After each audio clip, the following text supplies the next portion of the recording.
দৃশ্যমান কোনো বড় আয়ের উৎস না থাকা সত্ত্বেও বিলাসবহুল জীবনযাপন, কোটি টাকার গাড়ি ব্যবহার এবং অবৈধ সম্পদের পাহাড় গড়ার অভিযোগে এবার বিপাকে পড়েছেন বিতর্কিত মডেল ও তথাকথিত অভিনেত্রী স্নিগ্ধা চৌধুরী।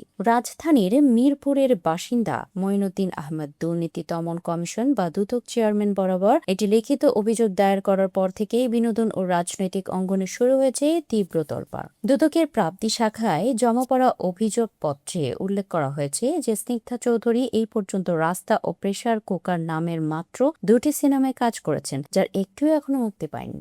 এমনকি প্রেসার কুকার সিনেমায় তার নিজেরও বড় অঙ্কের বিনিয়োগ রয়েছে বলে শোনা যায়। হাতে গোনা কয়েকটি বিজ্ঞাপন ও র্যাম্প শোতে অংশ নেওয়ার সত্ত্বেও তিনি কিভাবে কোটি টাকার মূল্যের গাড়ি ব্যবহার করেন এবং বিলাসবহুল ফ্ল্যাটে বসবাস করেন তা নিয়ে প্রশ্ন উঠেছে। শুধু বিলাসিতাই নয়, অভিযোগে আরও দাবি করা হয়েছে যে ব্ল্যাকমেইলিং, অবৈধ উপায়ে সম্পদ অর্জন, মাদক এবং স্বর্ণ চোরাচালানের মতো অপরাধমূলক কর্মকাণ্ডের মাধ্যমে তিনি এই বিপুল সম্পদের মালিক হয়েছেন। শুধু তাই নয়, দেশ ও বিদেশের একাধিক শীর্ষ সন্ত্রাসীদের সাথেও তার গভীর সখ্য রয়েছে বলে চাঞ্চল্যকর তথ্য উঠে এসেছে।